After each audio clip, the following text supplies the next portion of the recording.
তেমনই একজন কর্মী আমার শ্রদ্ধ বাবলা দাস দা, তিনি আছেন মাহিনগর মালঞ্চকে। তাকে আহ্বান করে ইষ্ট প্রসঙ্গে দেব। বাবলা দা, জয় গুরু। জয় জয়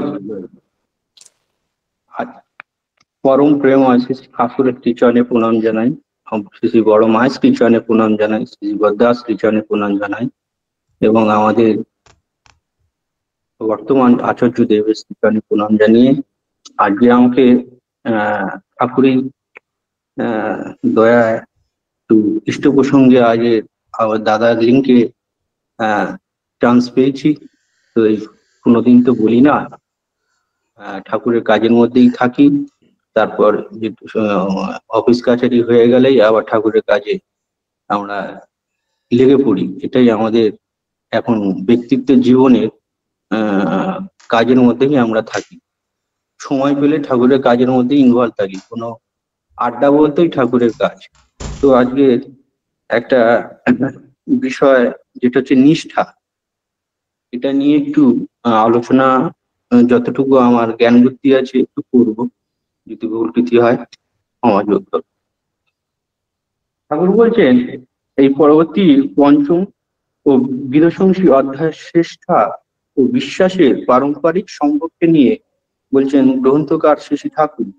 বর্তমান জড় বিস্তৃতির অধ্যায়ের বিষয়ের সঙ্গে নিষ্ঠা ও যোগাযোগ নিয়ে আলোচনা করা হবে। একান্ত সর্ব কারণে পরিষ্কার বলা হচ্ছে যে বিশ্বাস না এলে নিষ্ঠা আসে না, তাই তো?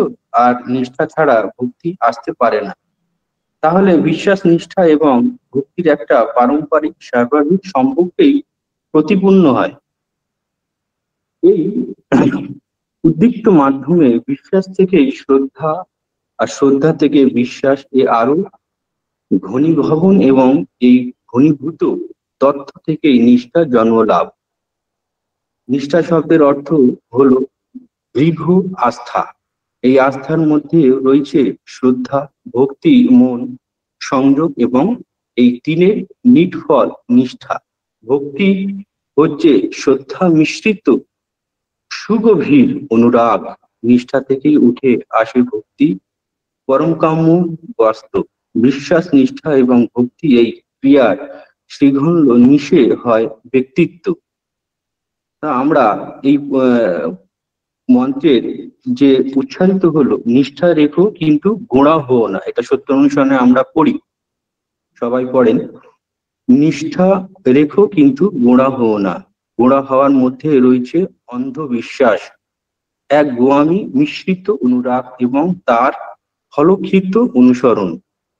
গোঁড়া হওয়ার ব্যাপারে শ্রী ঠাকুর আমাদের সাবধান করে দিলেন, কারণ গোঁড়ামি অন্য দিক দিয়ে ব্যক্তিত্বের হননকারী এবং গোঁড়ামির বশবশী হচ্ছে, কিন্তু তোমার তিমিত্র বলে আর কিছুই রইল না, তাই তো? এ হলো এমনই আত্মঘাতী বন্দোবস্ত। নিষ্ঠা হলো সৎ ও সংযোগ, সদনুসরণ। অন্যদিকে গোঁড়ামি হলো বিশ্বাসবিহীনই অন্ধ অনুকরণ। গোঁড়ামির মধ্যে কোনো ব্যক্তিত্ব স্মরণত নেই, তার অস্তিত্বের ও ব্যক্তির আনাগোড়া নেই। গোঁড়ামি যেন জীবন নাটকের মৃত ও সৈনিক, ভূমিকা আছে কিন্তু কোনো কর্ম নেই, পোশাক পরে কিন্তু বাক এবং ভঙ্গি সহ অভিনয় করে না। গোঁড়ামির মধ্যে আছে অন্ধবিশ্বাস, যুক্তির সংযুক্ত অনুসরণ নেই। তাই গোঁড়ামি এক ধরনের গোঁড়ামি, এর মধ্যে বিচার বুদ্ধি নেই, শুভ সন্দীপনীয় বিতর্কের অবকাশও নেই। তবে তোমাকে কি করতে হবে? যুগের প্রয়োজনে যখন নবরূপী ঈশ্বর অর্থাৎ পুরুষোত্তম ধরাধামে অবতীর্ণ হন, তখন তার শরণাপন্ন হয়ে তথাগত জীবনব্রত গ্রহণ করতে হবে, অন্য কোনো পথ নেই। এটাই আমাদের শ্রী শ্রী ঠাকুরের আশীর্বাদ। যুগাগত পরম পুরুষকে জীবন রূপের বরণ করে নিতে তথাগত হয়ে চলার নামই নিষ্ঠা, তাই তো?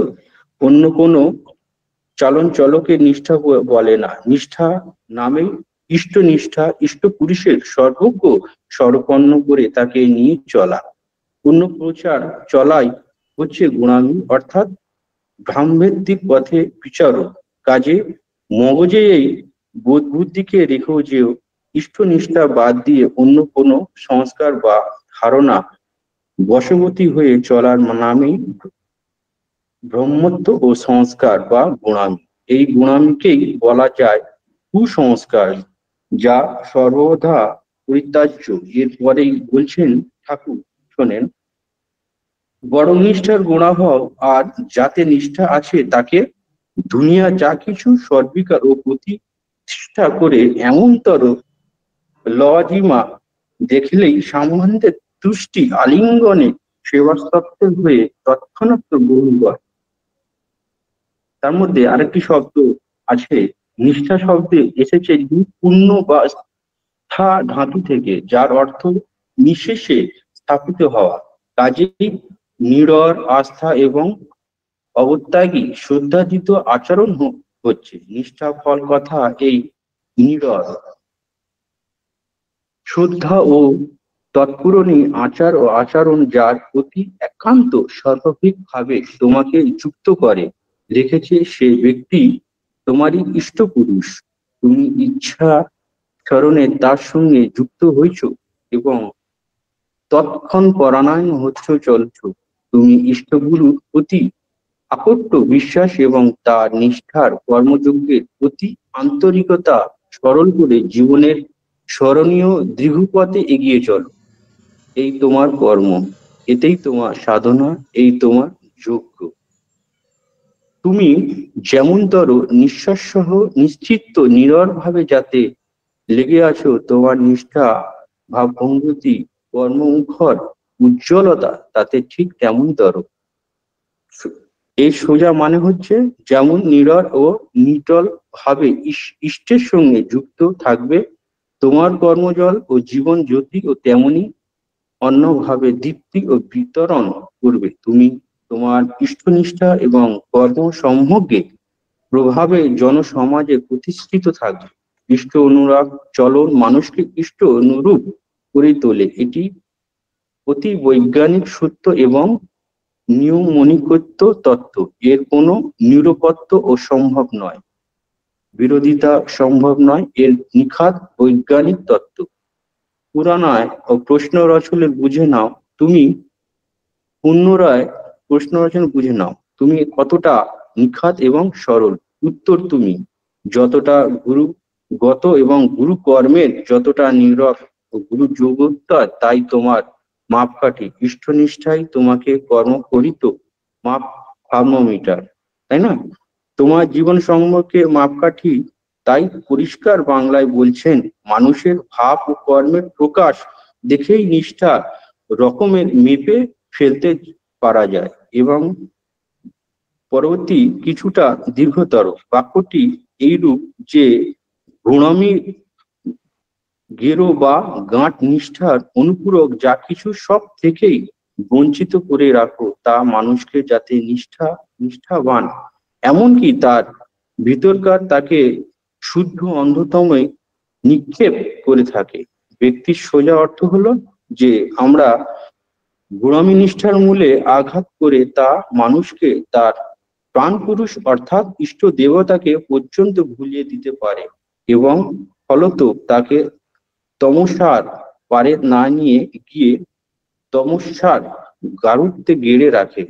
অতএব সাধু সাবধান। ইষ্টনিষ্ঠাকে খুবই গুরুত্ব দিয়েছেন আমাদের ঠাকুর। বলছেন, শ্রী শ্রী ঠাকুর বলছেন, নিষ্ঠার দিক দিয়ে যদি একটু বেশি মাত্রা এগিয়ে ও বিষয়ে গুণামির শিকার হয়ে থাকো, তা মন্দ নয়, তাতেও কোনো ক্ষতি করবে না। কিন্তু নিষ্ঠাহীন হওয়ার সমগত ক্ষতি একেবারে সর্বনাশ বলতে পারো, তাই না?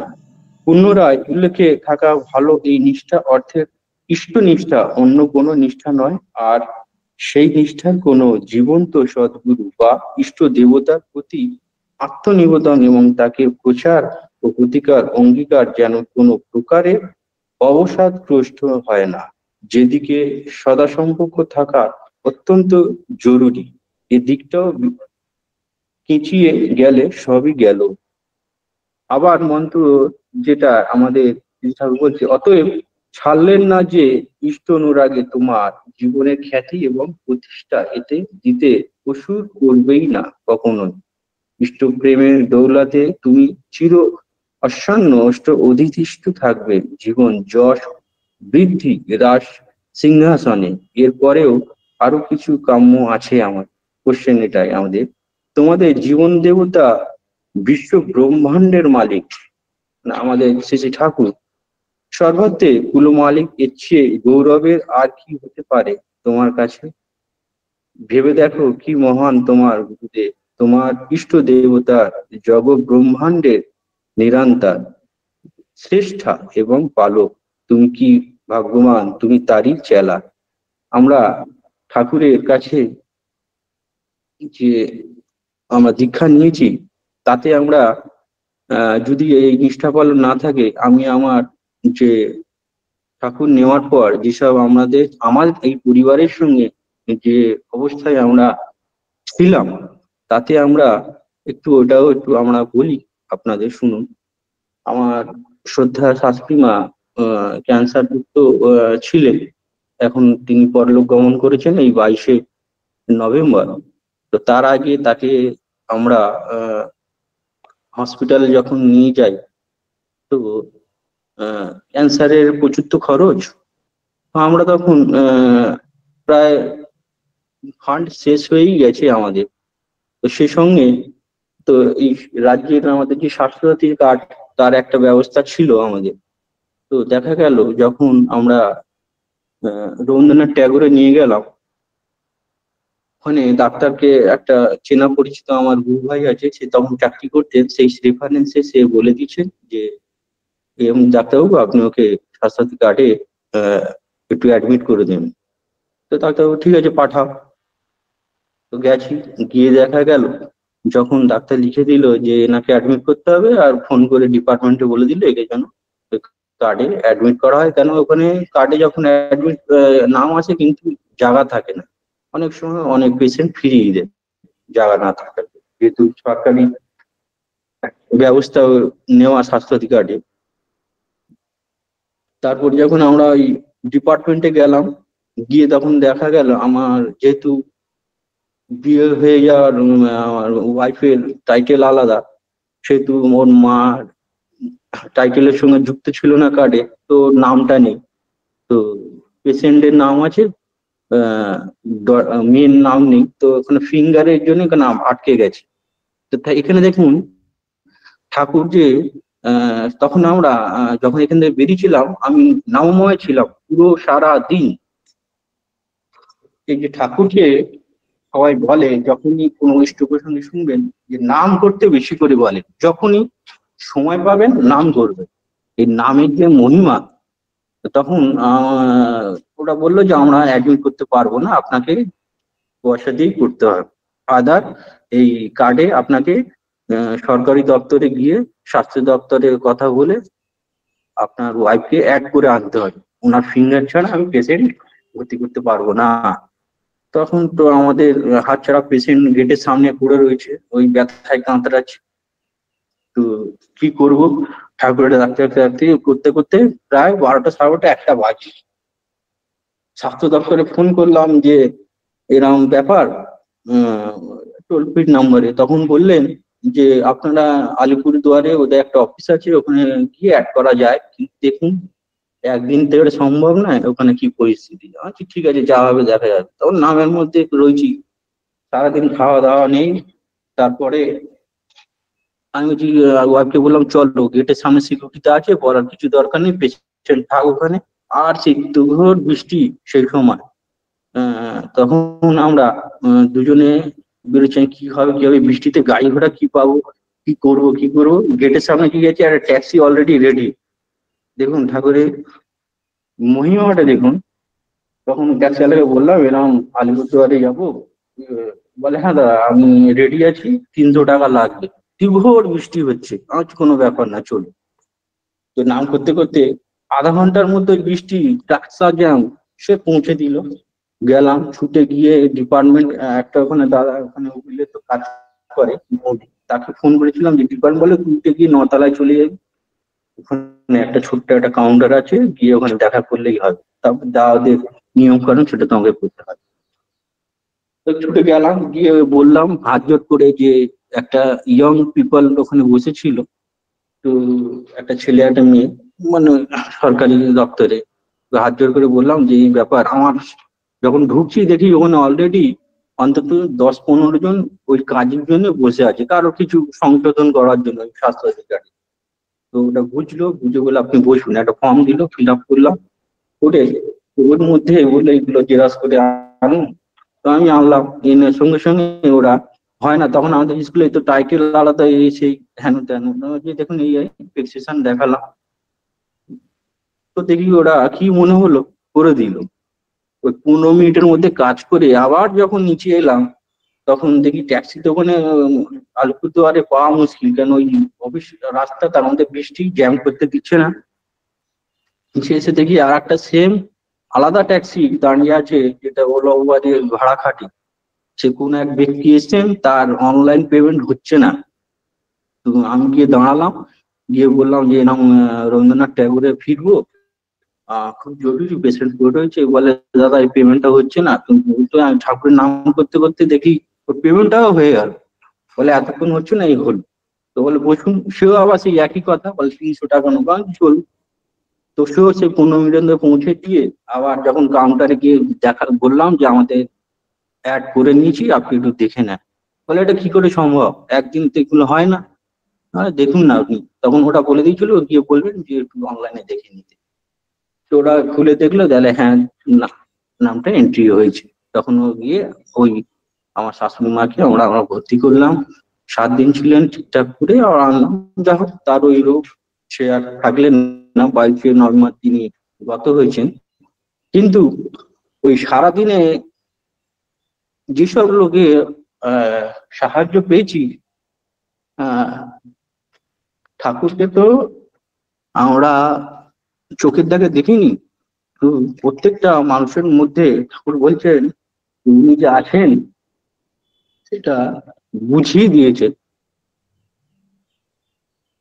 তো আমরা যে ঠাকুরকে কেন ধরি, তার নিষ্ঠা ভাবে যে স্থুতি বলেন, যে প্রাতকালীন উঠে যে ঠাকুরের যে নিয়ম যেগুলো করতে হয়, সেগুলো যদি পরিপালক ঠিক করে প্রতিদিন আমরা যদি পালন করি, 30 দিনের মাথায় যদি স্থুতিটাও ঠিক সময় জমা করতে পারি, হ্যাঁ, তো তার যে মহিমা, যে এই তার যে আমরা পাই, উপলব্ধি করি, বা প্রত্যেকটা সময় আমরা যে আমরা আহ তার আহ কি বলবো, মানে ভাষা নেই আর বলার।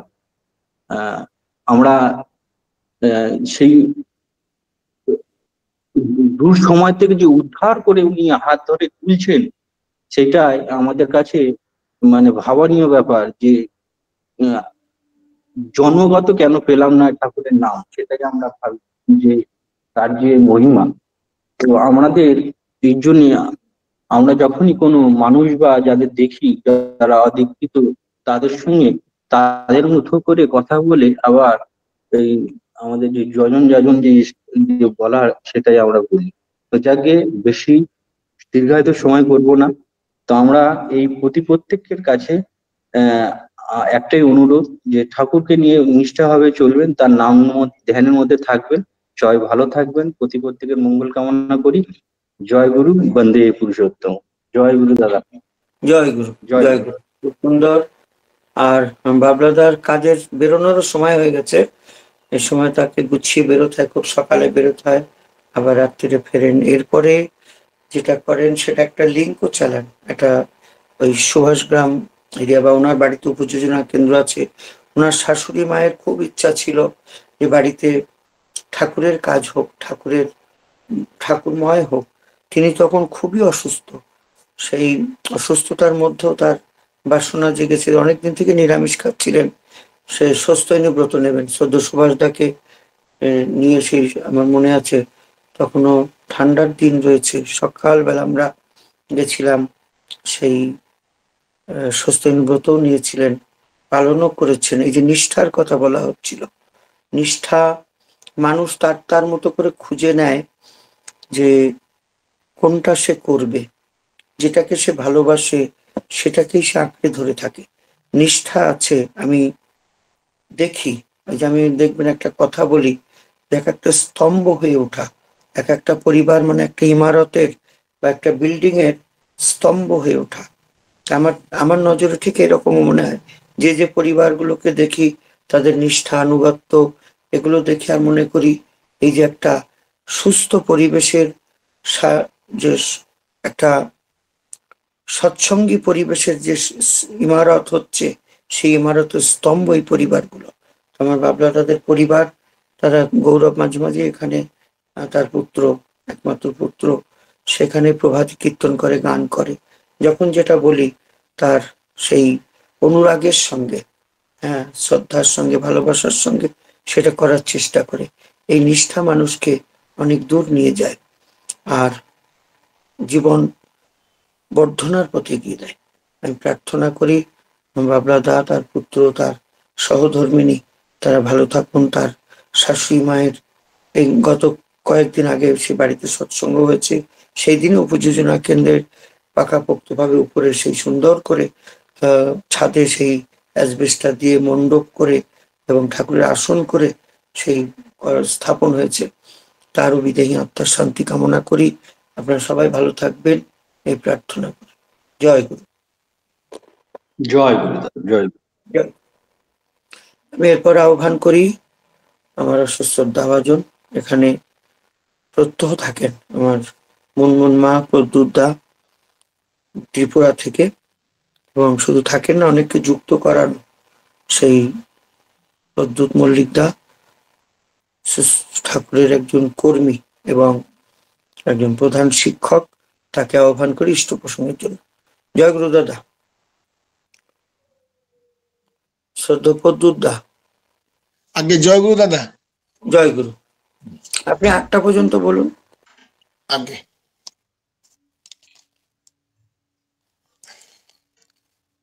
পরম দয়াল আমার পরম প্রেমময় শ্রী শ্রী ঠাকুরের রাতুল শ্রীচরণে প্রণাম নিবেদন করি। প্রণাম নিবেদন করি পরমারাধ্যা জগজ্জননী শ্রী শ্রী বড়মার শ্রীচরণে, পরম পূজ্যবাদ শ্রী শ্রী বরদার শ্রীচরণে প্রণাম নিবেদন করছি। প্রণাম নিবেদন করছি পরম পূজ্যবাদ শ্রী শ্রী আচার্য দেবের শ্রীচরণে, পরম পূজ্যবাদ শ্রী শ্রী অবিন্দাদার শ্রীচরণে প্রণাম। ঠাকুর পরিবারের প্রত্যেকের সবার শ্রীচরণে প্রণাম।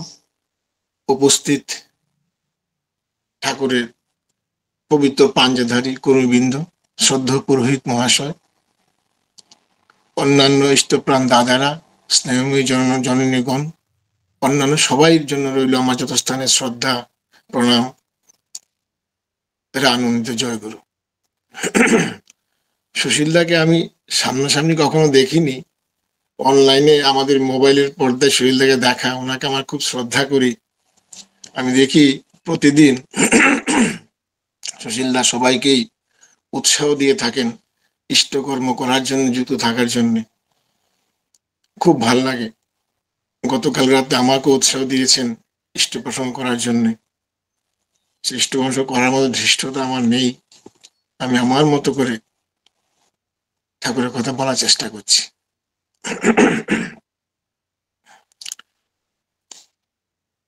শ্রী শ্রী ঠাকুর বলেছেন, initiation is nothing but to be efficient in life. অর্থাৎ জীবনে যদি এফিশিয়েন্ট হতে চাই, অর্থাৎ আমরা সবাই তো দক্ষই হতে চাই বা দক্ষ হতে চাই, দীক্ষা ইট ইজ এ মাস্ট। এইটা নিতেই হয়। জীবনে সফল হওয়ার একমাত্র তুক এই দীক্ষা। আর দীক্ষা জীবন্ত থাকে ইষ্টভীতির মাধ্যমে। শ্রী শ্রী ঠাকুর বলেছেন, যতই আসুক আপদ বিপদ, যেমনই হোক প্রাণ, ইষ্টভীতি আনেই আনে সবার পরিত্রাণ। অর্থাৎ জীবনে যদি পরিত্রাণ পেতে চাই, প্রত্যেকটা মানুষ আমরা যেটা চাই, দীক্ষা গ্রহণ করা, ইষ্টভূতি করা অতি আবশ্যক।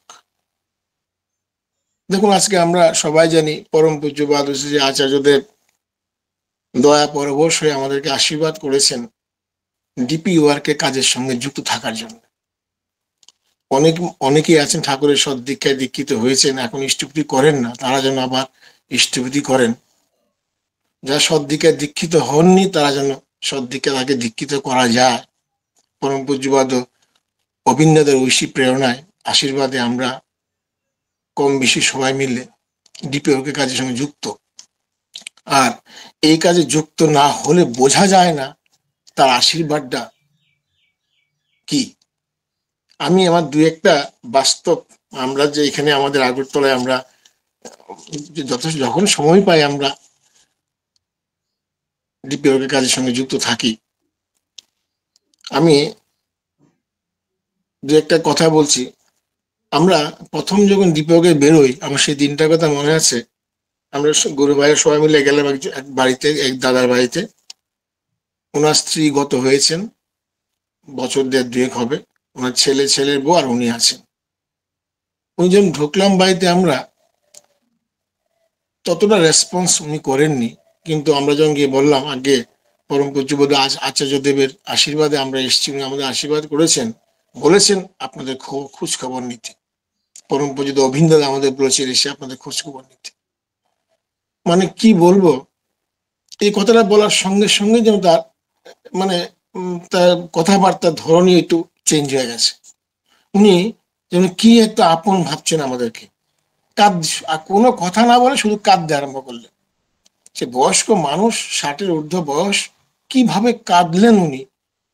মানে অনেকক্ষণ কাঁদার পর বললেন, দাদা আমি তো জানি আমার কেউ নেই, কেউ আমার খোঁজ খবর করে না, পরম পূজ্য আচার্য আপনাদের পাঠিয়েছে আমাদের খোঁজ খবর করতে। মানে কি আপন, মানে কেঁদেই উনি ওনার মনের ভাব প্রকাশ করার চেষ্টা করছেন। তখন মনে হলো আসলে আমরা ডিপি ওয়ার্কের কাজে আমরা যাই, আসলে আমরা উপলক্ষ মাত্র। পরম পূজ্য আচার্যদেব দয়া করে সবকিছু ব্যবস্থা করে দেন, ঠাকুর দয়া করে সব ব্যবস্থা করে রেখেছেন। আমরা জাস্ট উপলক্ষ, আমাদেরকে পাঠিয়ে আমাদের পুণ্যের অধিকারী করার জন্য সবকিছু তৈরিই থাকে। তারপর আমরা আসলাম, দাদা বললেন খুব খুশি হয়েছেন, ঠাকুরের ইষ্টভূতি রেগুলার করবেন, করতেন না রেগুলার করবেন। তারপরে আমাদের আর গুরু ভাইয়ের কথা বলছি, আমাদের ছেলেটি অল্প বয়সী, তার উদয়পুর ত্রিপুরা রাজ্যেরই একটা জায়গা, মহকুমা সঞ্জয় দেবনাথ কুসুম্ব, সেটা ব্যাংকে কাজ করত। তার সঙ্গে কয়েকদিন আগে আমার একটা ঠাকুর উৎসবে দেখা হয়েছে। তো সে হঠাৎ করে তার চাকরিতে চলে যায়। পরম পূজ্য অবিন্দদার কাছে নিবেদন করলো, এরকম আমার তো চাকরি নেই। অবিন্দদা কি বললেন, ডিপি ওয়ার্কের কাজে লেগে পড়। সে ত্রিপুরা রাজ্যে যুবক ভাইরা 2 মাস সমানে সবাই মিলে সারা ত্রিপুরা যে দাপিয়ে তার ডিপি ওয়ার্কের কাজ করে গেছেন। ওদের গ্রুপের সঙ্গে ও ঢুকে গেল। 2 মাস করে ঢুকার পর ঠাকুর ভাই দেখার নিবেদন করলো।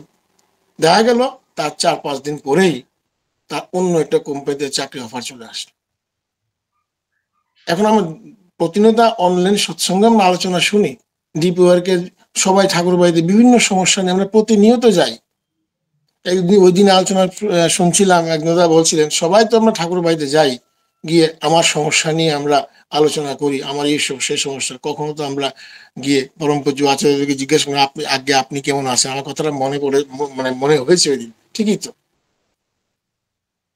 তো সবাই বিভিন্ন কিছু সমস্যা নিয়ে যাই, যেই আমরা যাই না কেন একটাই কথা বলেন, আশীর্বাদ বলেন, ডিপি ওয়ার্কের কাছে লেগে পড়ো। অর্থাৎ ডিপি ওয়ার্কের গুরুত্বটা আমরা বুঝতেই পারছি না, কিন্তু গেলে বোঝা যায় কত মানুষ। আমার বাড়ির চারপাশে আশেপাশে প্রচুর মানুষ আছেন ঠাকুর সদ্দিকে দীক্ষিত হয়েছেন বা দীক্ষিত হতে পারেন, অথচ আমরা একটু গেলেই কাজটা হয়ে যায়, না গেলে কিছু বোঝা যায় না।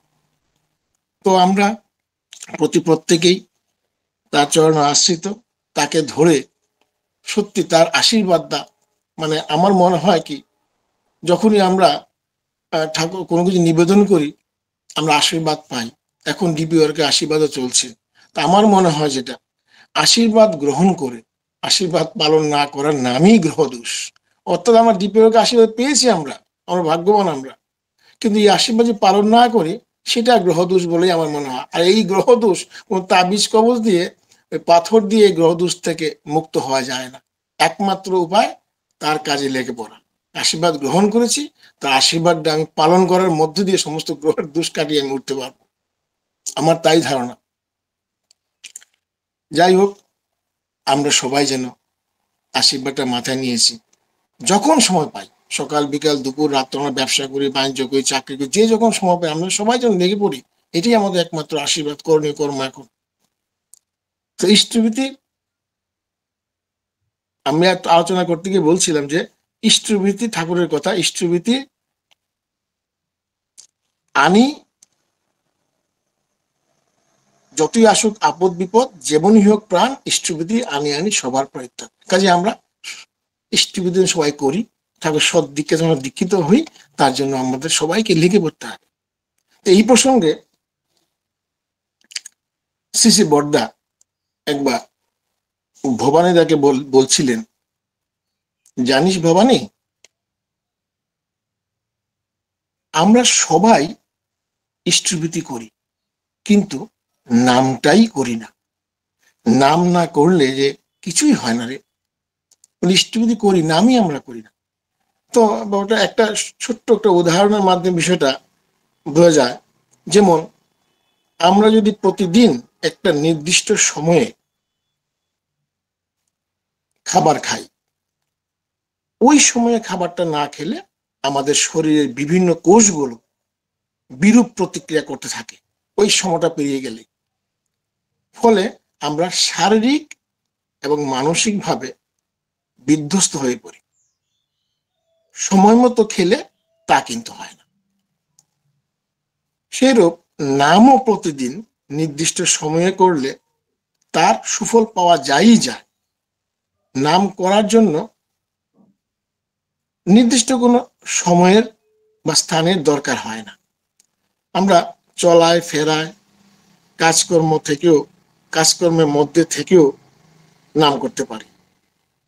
তবে একটা জিনিস কি, নির্দিষ্ট সময়ে প্রতিদিন নাম করলে শরীরের কোষগুলো উজ্জীবিত হয়ে পড়ে। ওই প্রতিদিন নিয়মিত যে নাম করাটা করতে হলে কোষ উজ্জীবিত হয়ে পড়ে। আমার মাঝে মধ্যে আমি আমার মিসের সঙ্গে কথা বলি, সুশীলদার কটা যে আমার প্রসঙ্গ বলছি, উনি দেখেন প্রতিদিন এই যে ঠাকুর বাড়িতে উৎসবে গেলেন বা অন্য কোথাও গেলেন বা বিয়ে অনুষ্ঠানে গেলেন, যে কোনো কাজে থাকেন না কেন, এই অনলাইন সৎসঙ্গটা, গড়িয়া সৎসঙ্গ যদি হয় রেগুলার, প্রতিদিন প্রতিনিয়ত এটা চালিয়ে যাচ্ছে। এই যে একটা নিষ্ঠা, এটা একটা মানে শেখার জিনিস। প্রতিটা দিন করলে যে কাজ হয়, তিনি করেই যাচ্ছেন। তো এই যে নাম বিধিমতো জপ করতে পারলেই, যেন বিধিমতো করতে আমরা পারি, তা থেকে এটা ভাইব্রেশনের সৃষ্টি হয়, কম্পনের সৃষ্টি হয়, আর তা থেকে জন্মে তাপ।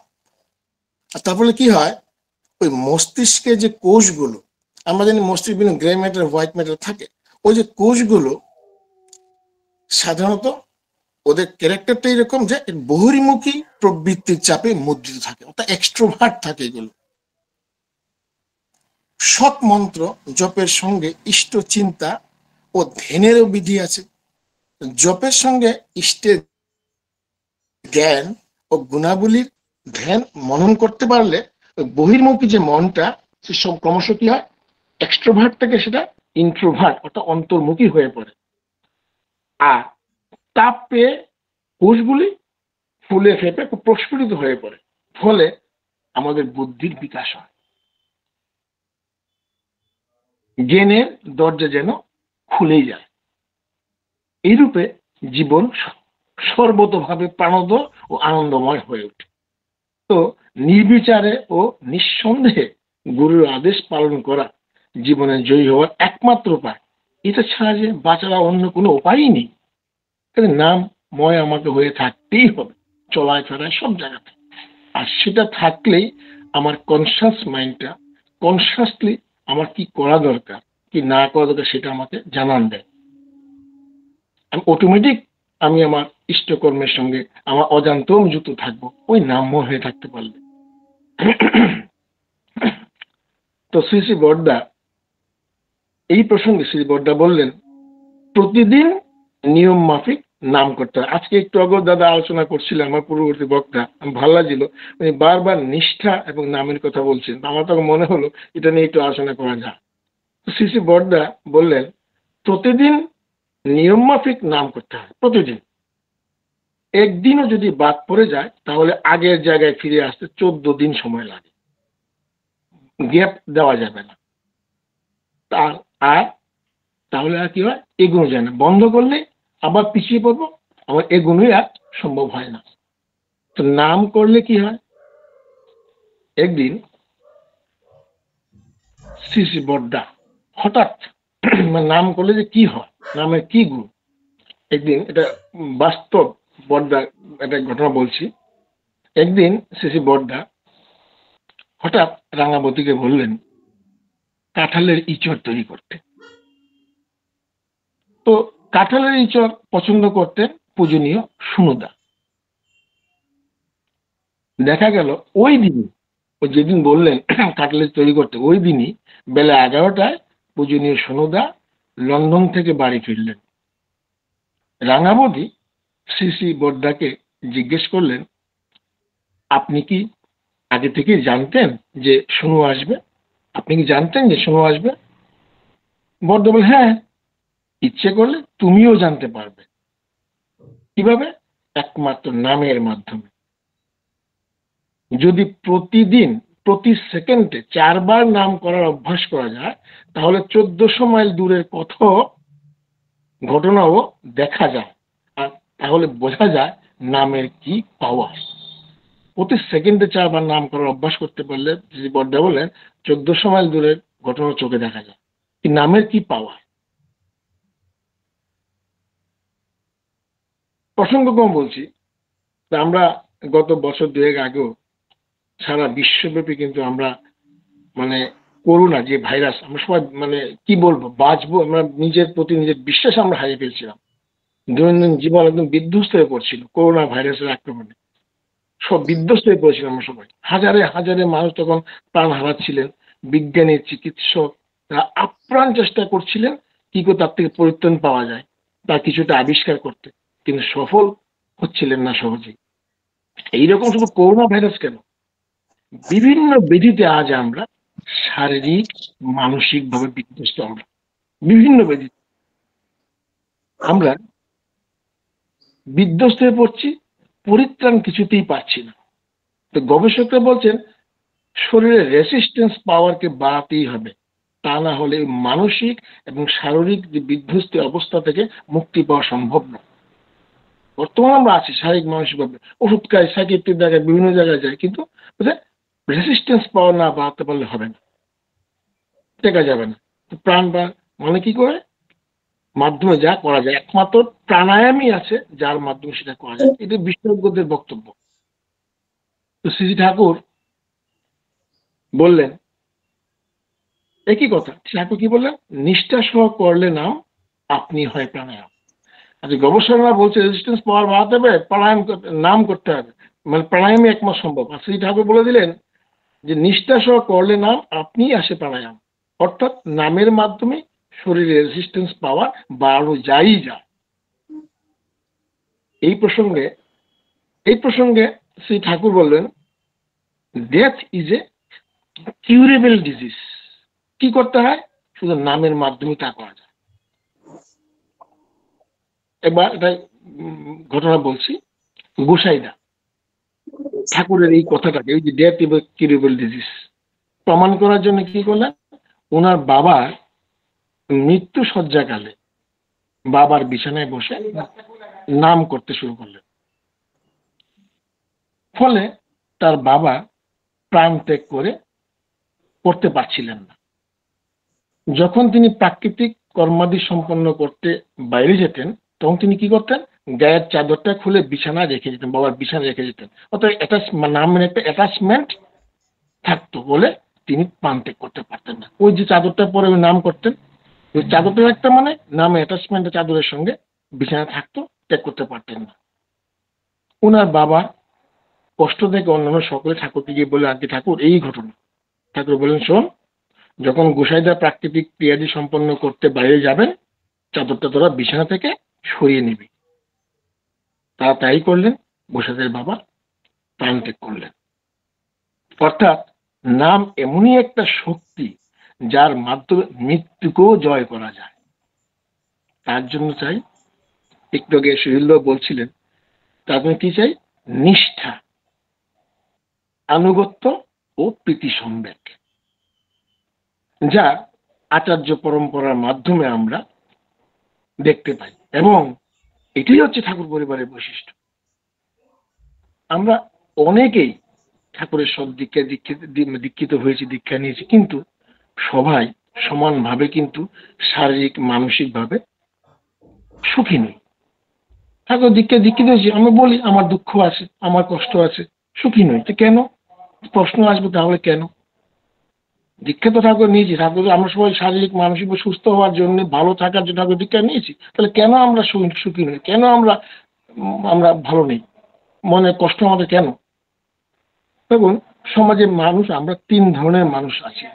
তিন ধরনের মানুষ। একটা হচ্ছে পেশনেট, অর্থাৎ যারা আহার, নিদ্রা, মৈথুন এই প্রবৃত্তি পূরণের কাজ নিয়েই ব্যস্ত, পেশনেট। আরেক ধরনের মানুষ আছেন যারা পেশেন্ট কম্প্রোমাইজিং অ্যাটাচমেন্ট নিয়ে চলে, অর্থাৎ প্রবৃত্তি মাফিক এবং ঠাকুরকে নিয়ে ব্যস্ত, প্রবৃত্তি মাফিক আবার ঠাকুরকে নিয়ে ব্যস্ত। আর ধরনের মানুষ আছেন যারা পেশেন্ট পারমিটিভ অ্যাটাচমেন্ট নিয়ে চলে, অর্থাৎ বৃত্তিভেদী টানে চলেন, যেখানে ঠাকুর নেই সেখানে তারা নেই, অর্থাৎ আমার ঠাকুর যেখানে নেই আমি সেখানে নেই। তারা হচ্ছেন পেশেন্ট পারমিসিভ অ্যাটাচমেন্ট নিয়ে চলেন। এই কারণে ঠাকুরকে জীবনে গ্রহণ করেও আমরা সবাই সমানভাবে সুখী নই, খুশি নই, সুখী হতে পারছি না। এই প্রসঙ্গে তুলসীদাস বলেছিলেন, তুম জৈসা রামকো, রাম তেসা তুমকো। অর্থাৎ ঠাকুরকে আমি যেভাবে চাইব, ঠাকুরও আমার কাছে ঠিক সেইভাবেই প্রকট হবেন। জীবন যাকে চাইব, সবাই সবাই যার যার মতো করে চাই, তো যেভাবে আমি চাইব তিনি সেভাবে তিনি প্রকট হবেন। তো ঠাকুর বলেছিলেন, তাহলে কি করতে হবে আমাদেরকে? ঠাকুরের কথা বলেছিলেন, পুরুষোত্তম বলেছেন, roll on like a flood over the sorrows, sufferings and calamities of the world with love, sympathy and respect and service, and with the message of beloved the Lord. অর্থাৎ লাভ, সিম্পিথি, অর্থাৎ বন্যা যেমন সমস্ত বাধা, বন্যা কি হলে কি হয়, বন্যার জল সমস্ত বাধা অতিক্রম করে অপ্রতিহত গতিতে সে এগিয়ে যায়, উঁচু নিচু তার ভেদাভেদ সবার উপর দেশে ছাপিয়ে এগিয়ে যায়, ঠিক তেমনি করে দুঃখ, জ্বালা, যন্ত্রণা, হতাশা কিংবা প্রাকৃতিক বিপর্যয় যেগুলো স্বাভাবিক আমাদের জীবনে, দুঃখ, জ্বালা, যন্ত্রণা, হতাশা কিংবা প্রাকৃতিক বিপর্যয় যাই আসুক না কেন, সব কিছুকে ফুট করে উড়িয়ে দিয়ে এগিয়ে চলা যায় যদি থাকে ভালোবাসা, সহানুভূতি আর সেবার মনোভাব। ওই সবকিছুর ছাপিয়ে জীবনে এগুলো যায় শুধু ভালোবাসা, সহানুভূতি আর সেবার মনোভাব যদি আমার ভিতরে থাকে, তাহলে এটা থাকলে আমার চিন্তা নেই। যে আমরা চলুন আমরা সবাই মিলে নিষ্ঠা সহকারে ইষ্টকর্মে লেগে থাকি, আমরা নামময় হয়ে থাকি, আমরা সবাই যেন জীবনে এফিসিয়েন্ট হয়ে উঠি।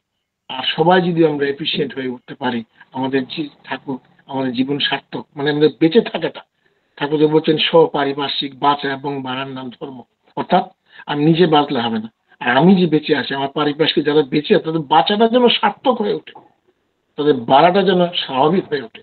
তার জন্য আমরা সবাই নিষ্ঠা সহকারে নাম করি, ইষ্টকর্মে লেগে থাকি, আর জীবনে সবাই মিলে আমরা এফিসিয়েন্ট হয়ে উঠি। জয় গুরু। জয় গুরু দাদা, খুব সুন্দর। যে নিষ্ঠা, আজকে সত্যি নিষ্ঠার উপরে, মানুষের নিষ্ঠা থাকলে অসাধ্য সাধন করতে পারে, অসাধ্য সাধন মানে নিষ্ঠা মানে চেষ্টা দ্বারাই তো নিষ্ঠা আসে, চেষ্টা না করাটাই দুর্ভাগ্য। তো চেষ্টা করলে মানুষ কি না করতে পারে, অসাধ্য সাধন করতে পারে। আমি আমি আমি নিজের ঘটনা বলে এই কারণে, সত্যি কথা বলতে আমার কোনো যোগ্যতা, শিক্ষাগত যোগ্যতা বলুন বা তেমনতর ছোটবেলা থেকে যে একটা অর্থনৈতিকভাবে একটা সাপোর্টে কোনোগুলোই পাইনি। শিক্ষাও পাইনি তেমনতর, পুঁথিগত শিক্ষা, সুশিক্ষা পেয়েছি কিছু মানুষের কাছ থেকে, কিন্তু পুঁথিগত শিক্ষা আমার তেমনতর হয়নি।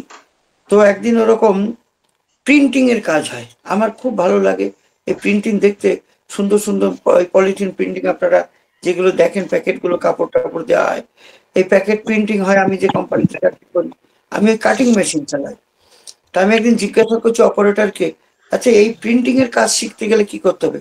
বলে প্রথমত তোমাকে আর্ট জানতে হবে। আমি আর্ট মানে ওই যারা আঁকে, কারণ তোমার কালার সম্বন্ধে যদি জ্ঞান না থাকে তুমি পারবে না। তা আমি বললাম সর্বনাশ করি, সে তো আমার নেই, আমি তো ওই আর্ট শিখিনি, কারণ আমি ওই খুব একটা সুন্দর একটা আম আঁকতে পারি, এর বেশি আর কিছু পারি না। তাহলে কি করে কি হবে? তাহলে তার হবে না। কিন্তু আমার মনের মধ্যে একটা বাসনা ছিল। তো ঠাকুরের দ্বারা দীক্ষা নেওয়ার পরে সেই কাজ আমি পেয়েছিলাম, আমি প্রিন্টিং এ হেল্পারি করার সুযোগ পেয়েছিলাম। আমার একটা তখন একটা অভাবের তাড়না ছিল, আর একটা তাগিদ ছিল পয়সার, যে পয়সা আমার লাগবে। আমি মনে মনে ঠিক করেছি, আমার স্ত্রীকে আমি কথাও দিয়েছি, আমি 6 মাসের মধ্যে এই কাজ শিখি নেবো। এবং 6 মাসের মধ্যে সত্যি সত্যি আমি যে মেশিন, 4 কালারের মেশিন, একটা ইমপ্রেশন দিতে হয়, এই ইমপ্রেশন দেওয়াটা হচ্ছে খুব মানে গুরুত্বপূর্ণ কাজ, ক্রিটিক্যাল কাজ। সেই ইমপ্রেশন একটু উল্টো পাল্টা হলে ব্লক নষ্ট হয়ে যাবে, প্রিন্টিং খারাপ হয়ে যাবে, অনেক মাল নষ্ট হবে, এই পলিথিন নষ্ট হবে। তো আমি এই শিখলাম, 6 মাসের মধ্যে শিখলাম। ওই নিষ্ঠা রেখেছিলাম যে শিখবো, শিখতে পেরেছি। পরবর্তীকালে সম্পূর্ণ 2টো মেশিন আমি অপারেট করেছি। আমার কাজ ছিল সারাদিন বসে থাকা, লক্ষ্য রাখা, ইমপ্রেশন দিয়ে মেশিনকে রেডি করে দেবো। এবং খুব মানে আমার যিনি হেড ছিলেন, আমার দাদা বলতাম তাকে, তিনি আমার খুব স্নেহ করতেন। সে দাদা যত টাইম নিতেন, আমি বললাম দাদা আপনি বসুন, আমি ইমপ্রেশন দিচ্ছি। কারণ বেশি যদি পলিথিন নষ্ট হয় তাহলে মালিকের রোষানলে পড়তে হয়, ওনাকে উল্টো পাল্টা বলেন, আমার খারাপ লাগে। আমি বললাম আপনি বসুন, আমি ইমপ্রেশন দিচ্ছি। এই যে শিখেছিলাম, তার ফলে নিজের একটা মানে যোগ্যতা অনুযায়ী সেই অর্থ পেয়েছি। তা আমরা যে চেষ্টা করি, আর আমি একটা জিনিস, আমার মাসি থাকে এখানে, এখন দেখছি নেই, চলে গেছে, শিউলি বোস। আমি ওই ছোটবেলায় মামার বাড়িতে থাকতাম। তা আমি একদিন মানে তখন তো ছোট, তো ওই মশারির কোনাগুলো ছিঁড়ে যায়, সেগুলোকে সুন্দর করে সেলাই করা। তো পরবর্তীকালে অনেকদিন পরে আবার গেছি, সে আমার মামার কাছে, আমরা দুই মামা ভাগ্নে, সেজো মামা আর আমি এক জায়গায় থাকতাম। তখন মামার বিবাহ হয়নি, তো এক জায়গায় থাকতাম। মামা ব্যাংকে চাকরি করতেন, মামার অনুপ্রেরণায় আমি সাইকেল চালানো শিখেছিলাম। তো সেই মশারির কোনাগুলো টানাতে গিয়ে, মানে আমার ডিউটি ছিল মশারি টানানো আর তোলা। তা আমি বলছি এত সুন্দর করে সেলাই করা এটা কে করেছে? বলে কেন তুই তো করেছিস। তা আমার খেয়াল ছিল না, অনেক আগে করেছি। তা আমি বলছি আমি এটা করতে পেরেছিলাম। তার মানে চেষ্টার দ্বারা, আমি কেন, আমরা সবাই পারি, শুধু আমি না, আপনারা সবাই পারেন এখানে যারা আছে। চেষ্টা থাকলে আমরা, ঠাকুর বলছেন চামচিকির মতো মানুষ হলো তাকে যে অসাধ্য সাধন করিয়ে নেন পরম পিতা। শুধু ইষ্টকর্ম নয়, সমস্ত কর্ম সে নিষ্ঠা সহকারে করতে পারে, করতেই পারে। আমার যখন ছোট ছেলে হয়, তখন আমরা স্বামী স্ত্রী থাকে, আর বড় ছেলে তখন 4 বছর বয়স, কেউ থাকে না আমাদের কাছে। ও তো অসুস্থ, রান্না করবে কে? আমি তো জীবনে কখনো রান্না করিনি, ওর কাছে শুনে শুনে আমি রান্না করতাম, রান্না শিখে গেছি। তাহলে না পারি কি, পারবো না কেন, পারবো না বলে মানবি কেন পড়া যায়? নিষ্ঠা সহ নাম করলে পুরায় মনস্কাম। ঠাকুরের নাম নিয়ে আমরা যদি কর্ম করি, পুরায় মনস্কাম। খুব সুন্দর আজকে দুজনেরই ইষ্ট প্রসঙ্গ, এত সুন্দর। মানে এই জন্য আমি মানে আমার সিদ্ধান্তটা খুব একটা ভুল হয়নি, যে আমি সিদ্ধান্ত নিয়েছিলাম আমাদের এখানে যারা থাকেন তারা বলুন, যারা নিত্য থাকেন তাদের কাছ থেকে শুনি, ঘুরে ফিরে তাদের কাছ থেকেই শুনি। হ্যাঁ, তাদেরও তো অভিজ্ঞতা অবশ্যই আছে, প্রত্যেকের যোগ্যতা আছে বলার। হ্যাঁ, তারা সেই যোগ্য, অবশ্যই যোগ্য, সেই যোগ্যতাটাকে কেন পরখ করবো না আমরা? তা সত্যি খুব সুন্দর ইষ্ট প্রসঙ্গ হচ্ছে, গানও খুব ভালো হচ্ছে। আমি তো বাইরে দিয়ে শিল্পীদেরও খুব কম নিয়ে আসি, এখানেই যারা থাকেন তারাই গান করেন, তারাই সব করেন, খুব ভালো লাগে। এটা তো আমরা একটা পরিবার, এই পরিবার হয়ে উঠে আমরা সবাই সবার মানে একে অন্যের পরিপূরক হয়ে আমরা সবাই যোগ্য হয়ে উঠি। এটাই জীবনের বাসনা, সাধনা।